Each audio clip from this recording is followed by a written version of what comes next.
The real heiress crashes. The billionaire's gala. Welcome back to Narratives and Memories. If you believe in reclaiming your power, hit that like button and subscribe to the channel. We are about to witness the most spectacular act of revenge ever stitched into a dress. The ballroom of the St. Regis Hotel was ablaze with light from baccarat crystals, reflecting the glow of hundreds of candles. That evening in Manhattan, the annual charity gala was a spectacle of the American elite, displaying their fortunes and their secrets.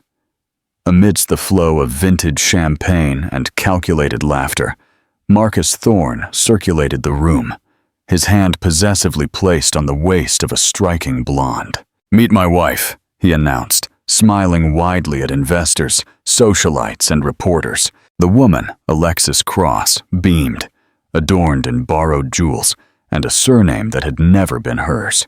But just beyond the massive oak doors, someone was waiting. Ilara Beaumont adjusted the gown she had stitched with her own hands during 6 months of strategic silence. Every stitch was a memory, every detail a declaration. It wasn't merely fabric, it was a manifesto. The doors swung open, and the click of her heels on the marble floor echoed like a sentence being passed. 300 pairs of eyes turned instantly. Silence sliced through the ballroom like a blade. Marcus froze, his champagne glass trembling in his hand. The blonde beside him visibly paled, because there, gliding across the velvet carpet like a Greek goddess reborn from the ashes, was the true Mrs. Thorne. And she hadn't come to ask questions. She had come to collect. Ilara Beaumont first met Marcus Thorne on a rainy autumn evening in Brooklyn, when she still believed that love was built with small gestures and honest words. She was 23, a budding designer working 16 hours a day in a tiny studio on Court Street, in the heart of Carroll Gardens. The space was the size of a generous closet, barely fitting a cutting table, 3 battered mannequins, and rolls of fabric bought with the last of the savings her grandmother, Maeve, had left her.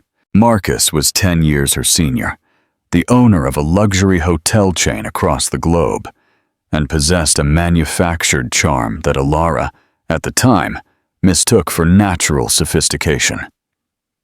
He stumbled into the studio one gloomy November afternoon, looking for a unique gift for his mother's 70th birthday. The bell above the door jingled, and Ilara looked up from the hem she was stitching to see a tall man in an impeccable Tom Ford suit, rain still glistening on his wool coat. "Apologies for the intrusion," he said, his voice deep and cultured. "I'm looking for something special, something that isn't common." Ilara stood, wiping her hands on her paint-stained apron. "Everything here is special," she replied with a shy smile. "And nothing is common." He chuckled, a genuine laugh that lit up his gray eyes. For the next hour, they talked about tailoring, the lost art of manual design, the authentic New York she loved, and the polished version he merely inhabited. Marcus chose a silk shawl Ilara had hand-embroidered, with patterns inspired by the Brooklyn Bridge. "It's perfect," he said. And then, almost as an afterthought, "Will you have dinner with me tomorrow?" 3 weeks later, they were dining in intimate restaurants where Marcus knew the chefs by name. He spoke of business expansion, the complexity of managing properties in 5 countries, and the loneliness that came with success. Ilara shared her dreams of one day dressing powerful women and how every garment tells a story, a belief instilled by her grandmother that beauty without purpose is just empty decoration. Marcus listened, or seemed to, with an attention Ilara had never experienced. She felt seen, valued, special. 2 months later, on a rented sailboat near the Statue of Liberty, with the Manhattan skyline illuminated behind them, he knelt and opened a velvet box containing a Cartier diamond ring. "Marry me," he said without flourish, like closing an important but inevitable deal.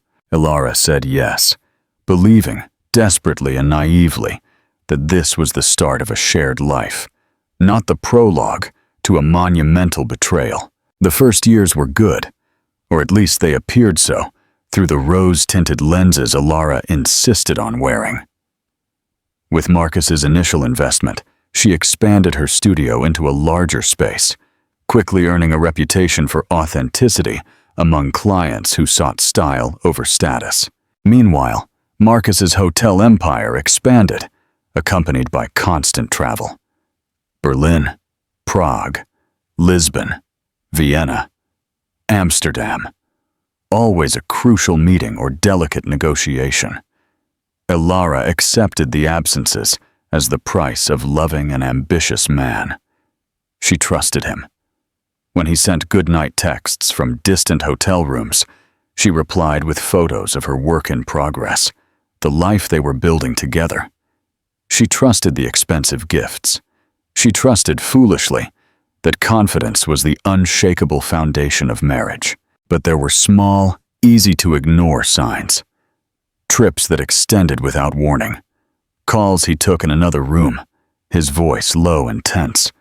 The time she called the hotel where he was supposedly staying, only to find no reservation in his name. Must be a system error, Marcus would say, annoyed. Alara swallowed her doubt like a bitter pill, hoping it would pass quickly. Until the afternoon, everything changed. It was a typical New York Thursday. Alara was at the studio, adjusting the hem of a cocktail dress, when the bell jingled. A platinum blonde woman stood in the doorway, tall, with the kind of manufactured beauty that screamed money spent on Swiss clinics and exclusive gyms. She wore a Max Mara coat and carried a Hermes bag that cost more than 6 months of the studio's rent. "Hello," the woman said, entering uninvited. "I hear you do custom dresses." Alara, always professional, smiled. "Yes, it's my specialty. How can I help you?" The woman sat, crossing her legs, and idly flipped through a fashion magazine. "I need a wedding dress." "Wonderful. When is the wedding, and what style are you imagining?" The woman let out a high, uncomfortable laugh. "Actually, I'm already married. But my husband, he likes me to dress as a bride sometimes, to keep things interesting. We're a different kind of couple, you know." Alara forced a polite smile and began taking measurements, trying not to judge. As she worked, the woman talked about her honeymoon in Santorini, her newly decorated apartment in the Upper East Side, and how her husband was generous, always surprising her with expensive gifts. "He has impeccable taste," the blonde continued, admiring her nails. "He gave me this necklace the other day." She touched a gold and diamond piece at her throat. "It's vintage, from a jeweler in the Diamond District." Alara froze. She knew that necklace. She had seen it before, in Marcus's safe. He had told her it belonged to his grandmother, and would be hers one day. Her heart began to race, but she kept her voice level. "It is beautiful. Your husband does have excellent taste." The woman continued chattering, oblivious to the storm gathering inside Alara. Then, distractedly, she let it slip. "Marcus is so generous. He really knows how to treat a woman." Alara's world slowed down. "Marcus," she repeated, her voice sounding alien. The woman looked up, and a flash of panic crossed her face. "Marcus Thorne," she confirmed, her voice now hesitant. "But you don't know him, do you?" The words left Alara's mouth before she could stop them. "I am Alara Thorne, his wife." The silence that followed was absolute. The blonde visibly paled. I didn't know. He said he was divorced." She stood up abruptly, knocking the magazine to the floor. "I have to go." She rushed out, leaving behind only a trail of expensive perfume and an emotional bomb that would explode slowly, devastatingly, in Alara's chest. Alara sank to the floor, surrounded by scissors and threads, but she didn't cry. Not yet. First, she needed to understand. She called the Thorne Hotel in Vienna, where Marcus was supposedly staying. "I'm sorry, madam, but we have no one registered under that name. Ah, wait. Monsieur Thorne. He is not staying here, madam, but I can take a message? Ilara hung up, the nausea rising. Where was Marcus? If not in Vienna, where had he spent the last 3 nights? The answer was obvious, sickening. He was with her, with the blonde, Alexis, the woman wearing Ilara's necklace, sleeping in the apartment Marcus had bought with their money, their future. That night, Marcus returned home, tired, loosening his tie, complaining about exhausting meetings. Who is she? Ilara asked from the dimly lit living room, her voice frighteningly calm. Marcus froze. Who is who? His voice was too controlled, too practiced. The blonde, Alexis, the one you take to Santorini, the one you make wear wedding dresses, the one wearing my grandmother's necklace. Marcus briefly closed his eyes, a non-verbal confession. When he opened them, there was resignation, not denial. Ilara, it's complicated. In the business world, image is everything. Investors, they want to see a certain kind of woman by my side, someone who fits in. And I don't fit in, Ilara finished, her voice cold. I'm too simple, too focused on my work. My hands have calluses from needles, so they're unsuitable for corporate cocktail parties. He didn't answer. The silence was more eloquent than any word. Ilara stood up, feeling something inside her shatter irrevocably. Not her heart, but something deeper. Her trust, her faith. The naive version of herself that believed love was enough. Sleep in the guest room, she said icily. We'll decide what to do tomorrow. But Ilara already knew what she would do. She just hadn't acquired the tools to execute it yet. In the weeks that followed, Ilara Moreau made an unexpected choice. She stayed, not out of weakness, but out of pure, calculated strategy. She learned during those days of acute pain that rushed revenge is wasted revenge. She watched. She noted. She investigated. She hired a discreet private investigator, Mike Chen, who quickly delivered a complete dossier. The apartment bought through a shell company in the Caymans, bank accounts showing monthly transfers to Alexis, receipts for jewels, boutiques, and spas. Marcus was funding an entire parallel life, but the worst discovery was the news articles. The Thorne couple opens new hotel in Berlin. Marcus and Alexis Thorne celebrate Amsterdam expansion. The elegant Mrs. Thorne at the charity gala. Alexis, wearing Ilara's surname, had been introduced to politicians, investors, and magnates, smiling and pretending to be the wife of a man who had a real wife at home, sewing dresses and waiting for scraps of attention.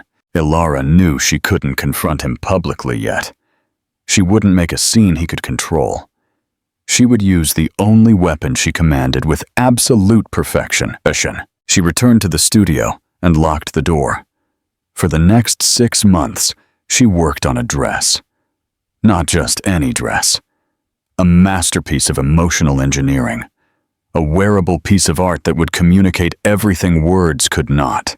She sold some of the jewelry Marcus had given her, transforming his gifts into the material for her liberation.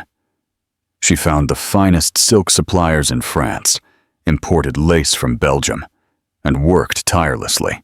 She had secretly embroidered small, invisible details into the inner hem of the dress. June 3rd, 2018, their wedding day. March 12th, 2024, the day she discovered the betrayal. October 15th, 2025, the day she would set herself free. They were secret talismans, reminders that she had survived. When the dress was finally complete in mid-September, Ilara received the gilded invitation.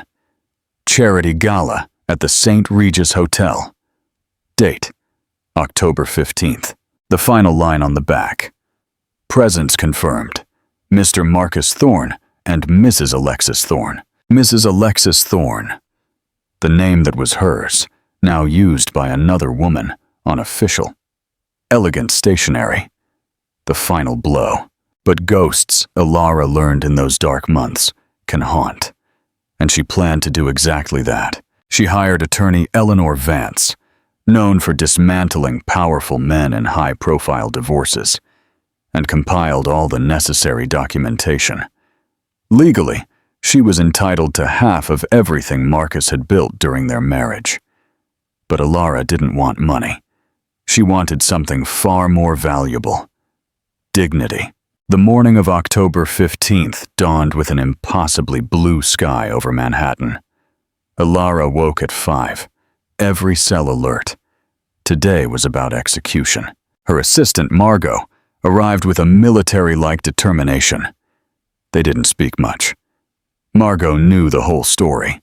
She was a confidant and a sister-in-arms. At 6, Margot brought the dress. Ilara slowly removed the protective cover. The silk glowed in the late afternoon light. It was perfect. A physical manifestation of 6 months of pain transformed into art, humiliation transmuted into power.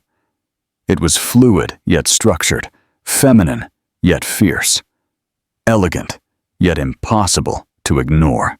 Ilara wore only the pearl earrings that had belonged to her grandmother, Maeve, the only jewels with immutable, emotional value. She had chosen strength, not ornamentation. At 7:00 p.m., she was in a discreet Uber, not Marcus's driver. She didn't want anything from him, not even transport. The car stopped in front of the St. Regis. The doorman, Christophe, recognized her. "Madame Thorne," he said, bowing with genuine respect. Ilara smiled. "Thank you for remembering, Christophe." She walked toward the open double doors, drawing a deep breath, feeling the embroidered dates on the hem graze her leg. A reminder of why she was here. And then she walked in. The click of her heels on the marble floor was deafening. 300 heads turned. Conversations died in the air. Champagne glasses froze halfway to lips. Ilara walked with the confidence of a queen entering her own kingdom. She saw him instantly. Marcus Thorne, in his perfectly cut tuxedo, his hand firmly on the waist of Alexis, who was wearing a sequined dress and Ilara's jewels. Their eyes met. Marcus froze. His smile died. His champagne glass trembled visibly, and Ilara, for the first time in months, felt power. Not power over him, but power over herself. The power to choose how her story would be told. Alexis followed Marcuse's gaze and instantly paled. She knew. Ilara stopped a meter away. She looked at Alexis. "You are wearing my jewelry," Ilara said calmly, her voice audible to the surrounding circle. It was a statement of fact. Alexis opened her mouth, but no sound came out. Then, Ilara turned to Marcus. "Introduce me," she commanded. Marcus swallowed hard. "Ilara, it's not the time." "Introduce me," she repeated, louder now, her voice cutting the silence like a sharpened blade. The entire room was listening. Reporters were approaching. He tried to smile, the practiced corporate smile of a man used to controlling the narrative. But the smile came out twisted, transparent. "Ilara Beaumont," he said, his voice strained. "My wife." The word was a confession ripped out under duress. A murmur swept through the ballroom. "Wife?" I thought. "Then who is she?" Alexis took a step back, her proximity to Ilara seemingly burning her perfect skin, and Ilara smiled. Not a happy smile, but the smile of someone who had waited 6 months for this moment. "Wife," she repeated, savoring the word. "Legal, because I was beginning to think you had forgotten." She looked at a journalist she had alerted, Juliet Chan, across the room. Juliet gave a slight nod. This was the headline. Marcus tried to grab Ilara's arm, but she pulled away as if burned. "Don't touch me," she said, her voice sharp as broken glass. "You lost that right when you decided I wasn't enough, when you needed a more polished, more convenient version of me." She looked at Alexis, now openly weeping. "Well, I hope she was worth it, darling," Ilara said, not with anger, but with something close to pity. "Because I'm not coming back." Then Ilara turned to the 300 guests, to the cameras, to the elite who had always treated her as invisible. "My name is Ilara Moreau," she announced. "I am a designer, a creator, and as of tomorrow morning, my attorney will file for divorce. And unlike my husband, I don't need to lie about who I am to be respected. I am who I always was. Authentic, honest, and infinitely more valuable than any of you realized." She walked toward the exit. The crowd parted for her. People who had ignored her before now watched her with something akin to reverence. As she passed Christophe, the doorman, he bowed deeply. "Madame," he said, and there was pride in his voice. Ilara stepped out onto Fifth Avenue. The doors closed behind her, muffling the chaos inside. She breathed deeply, filling her lungs with the cold night air. And then she laughed. A genuine, liberating laugh. She had done it. Final conclusion. The unstoppable renaissance. The next day was a media frenzy. Ilara's story went global. She was hailed as a feminist icon, a strategist who turned humiliation into art. She took control of the narrative, giving an exclusive cover story to Elle magazine entitled, "The Real Mrs. Thorne: How One Woman Stitched Her Way to Freedom." The article, which presented Ilara as a brilliant strategist, was a devastating expose on Marcus's deceit. Ilara's studio was immediately flooded with orders from women across the world who wanted a dress signed by Ilara Moreau, not just for the technique, but for what she now represented, a refusal to be erased. She eventually sold her stake in Marcus's company, taking a substantial but fair settlement. She didn't want his money, just her freedom. Marcus Thorne's life collapsed spectacularly. Investors questioned his integrity. Stock prices plummeted.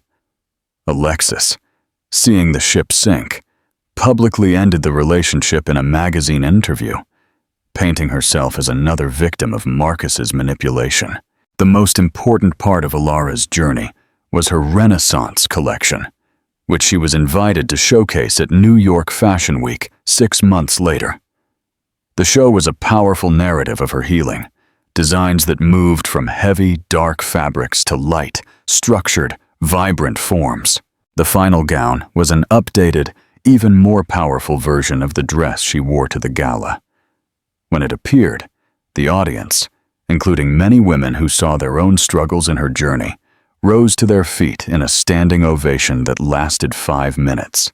Ilara didn't defeat Marcus. He became irrelevant to her story. She had defeated her own fear. 3 years later, Ilara Moreau's brand was international, with boutiques in Milan and plans for Tokyo. She partnered with an organization to teach sewing and entrepreneurship to women escaping domestic abuse. Her story was no longer about betrayal. It was about building a life so authentic it couldn't be broken. She occasionally received emails from Marcus. "I was wrong. I think about what I lost every night. Can you forgive me?" Ilara would look at the message for a long moment.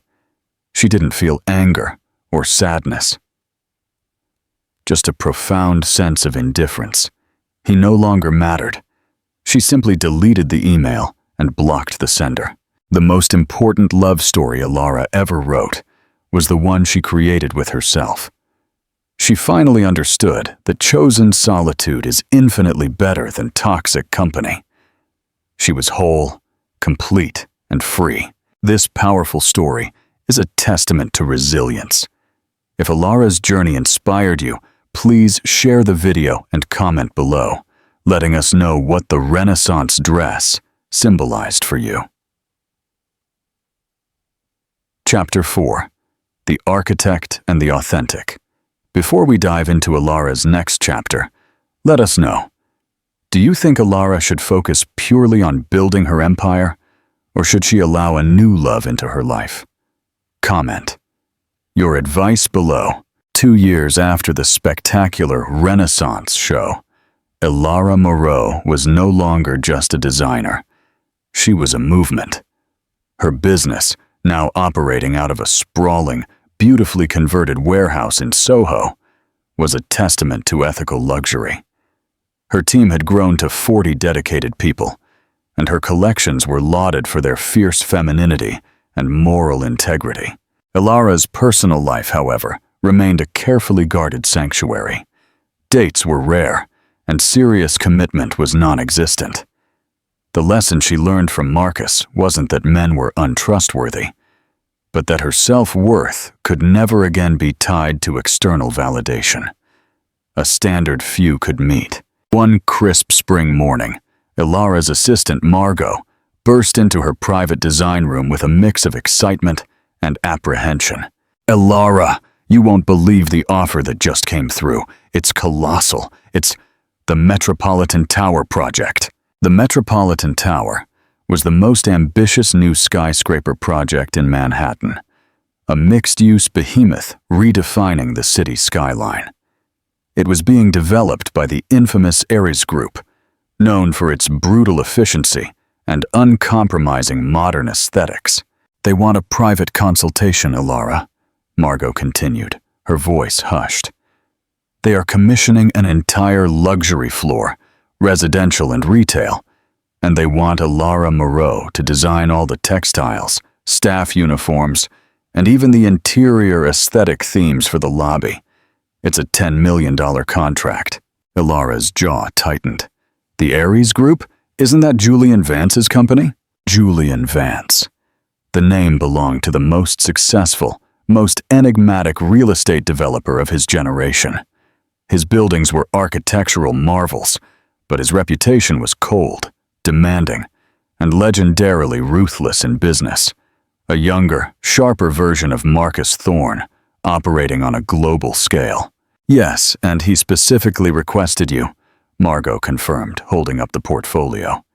"He said your uncompromising authenticity is what his project needs to escape the banality of modern luxury."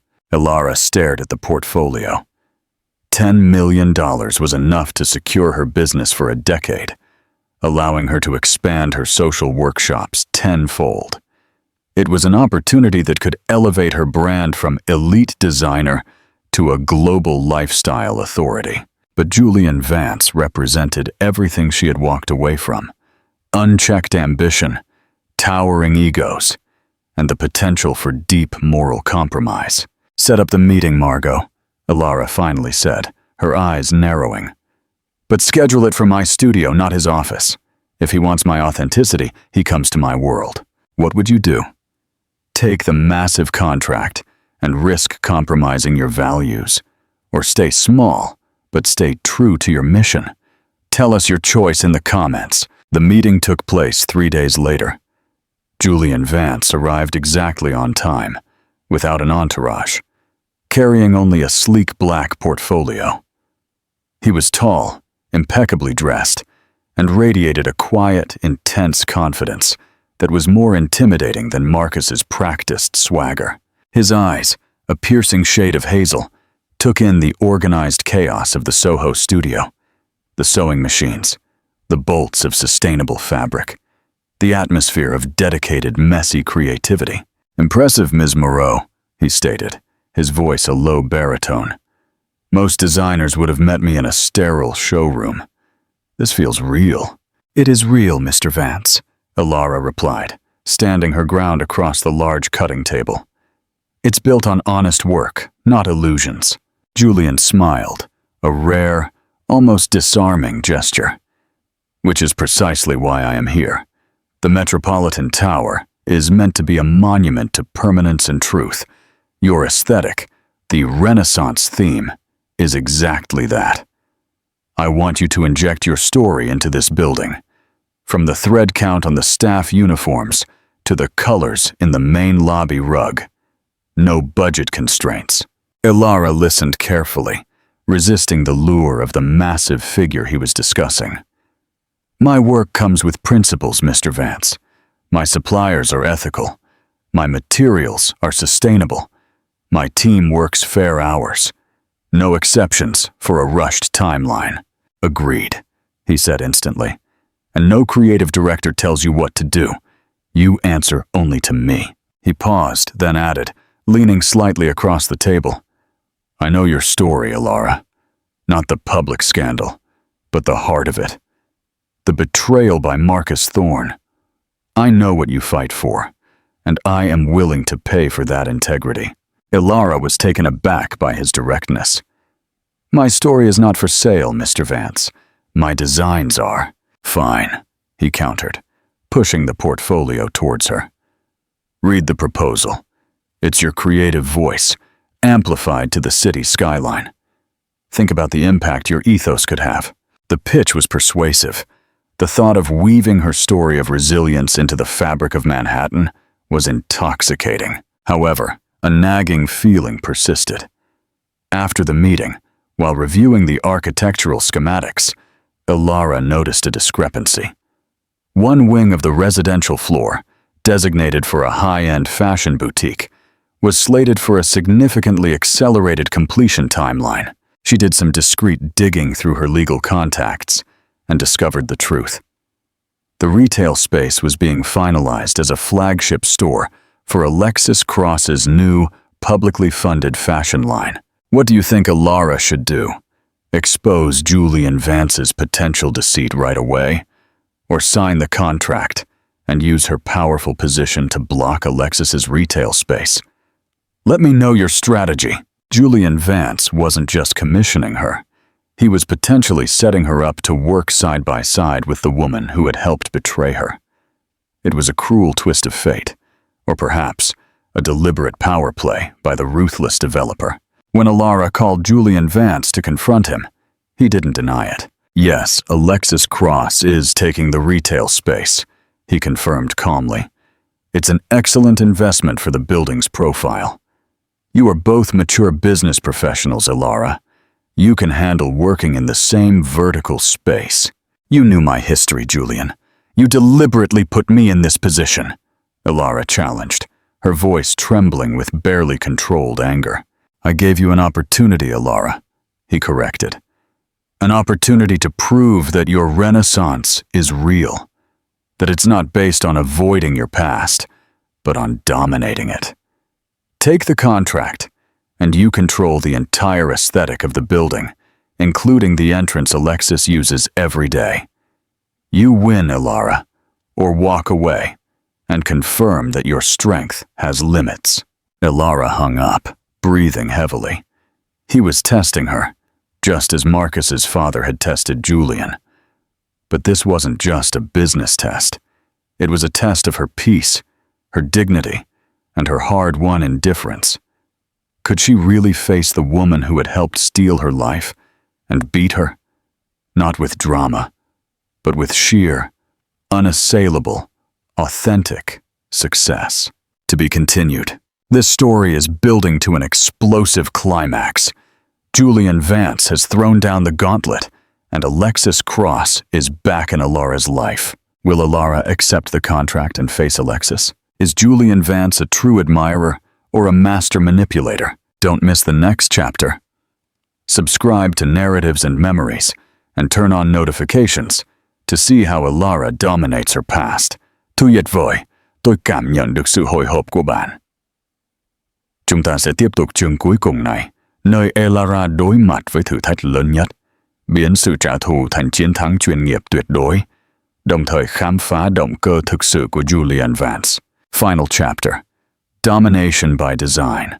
If you're ready for Alara to take back everything she lost, hit that like button right now and share this story. We need to know. Was Julian Vance testing Alara for business or for something else? Let us know in the comments. Alara sat at her large cutting table, the architectural blueprints for the Metropolitan Tower spread out before her. The $10 million contract lay next to them, unsigned. She felt the fierce internal battle raging within her, the logical designer who saw an unparalleled opportunity, battling the survivor who instinctively recoiled from the shadow of her past. Julian Vance's challenge echoed in her mind. Prove that your renaissance is real, that it's not based on avoiding your past, but on dominating it. Avoiding the contract meant accepting a limit to her strength. Accepting it meant facing Alexis Cross every day, using her hard-won dignity as her armor. Ilara picked up the pen. She signed the contract with a firm, decisive stroke, adding one small, legally binding clause in the margin. Final creative control over all textile patterns and aesthetic palettes within the designated common areas rests solely with Ilara Moreau Atelier, including any co-tenant common pathways. She was not going to merely exist in the same building as Alexis. She was going to control the atmosphere Alexis breathed. The collaboration with the Ares group began immediately. Ilara threw herself into the work, channeling her focus from personal defense into professional dominance. She became a force of nature, attending every site meeting, challenging every dull choice, and pushing for bold, meaningful design that told a story of resilience. Julian Vance watched, often in silence. He was demanding, meticulous, and rarely satisfied with anything less than perfection. But he was not condescending. He treated Ilara as an equal, a visionary whose talent deserved an unparalleled stage. One cold afternoon, Julian found Ilara alone in her studio, surrounded by swaths of velvet and linen. He bypassed the usual business talk. "You took the contract," he stated, leaning against a workbench. "I knew you would." "I took the contract because it was a sound business decision, Mr. Vance," Ilara corrected, without looking up. "Not because I needed to prove anything to you." "Of course not," he replied, a hint of amusement in his voice. "But you chose not to walk away, which means you chose to face the woman who helped steal your past. Why?" Ilara slowly set down her pins. She looked at him, her eyes steady. "Because I realized the only power Alexis ever had over me was the power I gave her through avoidance. My renaissance is about making beautiful things from broken pieces. My work is my armor now. I don't need drama, Mr. Vance. I need control. And in this building I have it." Julian studied her, and his intense gaze felt less like a business appraisal and more like a profound recognition. "That is the answer I hoped for, Ilara. Not for the project, but for you." He stepped closer. Marcus Thorne was a fraud because he had no foundation. He was only concerned with the performance of success. I admired your divorce because you understood the real value, authenticity. I wanted that value in my building. "And Alexis Cross?" Ilara challenged. "Was she part of your authenticity plan?" Julian's expression hardened slightly.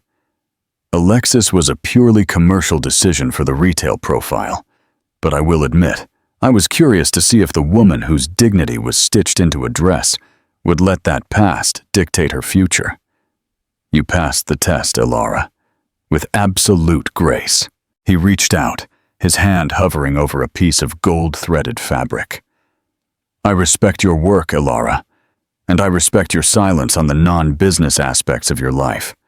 But I want to be honest. I did not just commission you for the Metropolitan Tower.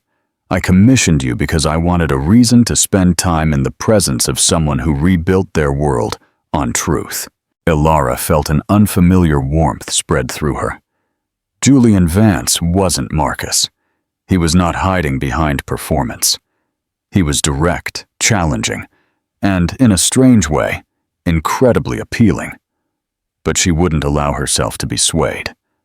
Not yet. Do you believe Julian Vance is sincere, or is this another calculated power play? Share your thoughts below. The Metropolitan Tower opened 1 year later. The gala was even more exclusive and glittering than the one Ilara had crashed 3 years prior. The elite of Manhattan gathered in the breathtaking main lobby, which was Ilara's masterpiece. The walls were lined with silk panels in deep emerald and slate gray. The lighting was subtle, highlighting the textures of the rich textiles Ilara had personally sourced. But the pièce de résistance was the custom-designed, hand-knotted Persian rug, a massive, abstract landscape of deep blues, burnt golds, and scarlets. It was beautiful, but upon closer inspection, the pattern resembled an intricate, repaired fracture, a deliberate kintsugi design woven into the heart of the building. The space was a silent, powerful monument to brokenness and recovery. Alexis Cross arrived, stunning in an avant-garde gown, ready to make her grand entrance into her flagship store. But she paused in the lobby, her practiced smile faltering. She was standing directly on Alara's kintsugi rug. She was surrounded by the colors Alara had chosen, under the light Alara had directed. The entire space, intended to be a stage for the Ares group's power, was now a tribute to Alara's pain and subsequent triumph. Alexis realized instantly, Alara hadn't avoided the past. She had dominated the very ground Alexis stood on. When a reporter tried to interview Alexis in the lobby, she quickly cut the conversation short, realizing the background of every single photo would be Alara's design, Alara's story. Alexis retreated silently to her retail space, defeated not by drama, but by professional supremacy. Julian Vance found Alara near the massive marble fountain, looking up at the towering ceiling. "You won, Alara," he said, his voice low with respect. "You didn't make a scene. You made a statement. This building is a monument to your authenticity. It will outlast us all." "I didn't do it to win, Julian," Alara replied, looking at him. "I did it because the design was true. The building needed an honest foundation." Julian didn't challenge her. He simply nodded and stepped back. He had given her the perfect stage, watched her command it, and now he was giving her the one thing she valued most: space and respect. He walked away, leaving her to bask in her moment of pure, unassailable victory. Alara stayed for a while longer, watching the beautiful, fleeting chaos of the gala. She had everything: success, financial security, and a purpose that extended far beyond herself. She had rebuilt her world on truth. She felt a gentle tap on her shoulder. It was Christophe, the former St. Regis doorman, now retired and attending the Metropolitan Tower Gala as a special guest. "Madame Moreau," he said, with his usual warm respect. "The dress is magnificent, the finest I have ever seen." Alara smiled genuinely. She was wearing a simple, elegant black gown of her own design. "Thank you, Christophe." "No," he corrected, his eyes twinkling. "I mean the building, madam. It is a dress you have made for all of Manhattan to wear. It fits perfectly." Alara nodded, her eyes welling up. The building, her creation, was now her final, greatest masterpiece. It was solid, authentic, and built entirely by her own unbreakable will. She had fought for her dignity, found her purpose, and built an empire that would inspire countless women. Her story wasn't about a scandalous divorce. It was about the profound, lasting victory of choosing your truth over a comfortable lie. This is the story of Alara Moreau, the woman who proved that the most beautiful revenge is building a life so magnificent that your past becomes irrelevant. Thank you for joining us on this incredible journey from betrayal to triumph. What lesson about resilience will you take away from Alara's story? If this story inspired you to choose your truth, please leave a final comment below and subscribe to Narratives and Memories. Check out the next story we have for you right here.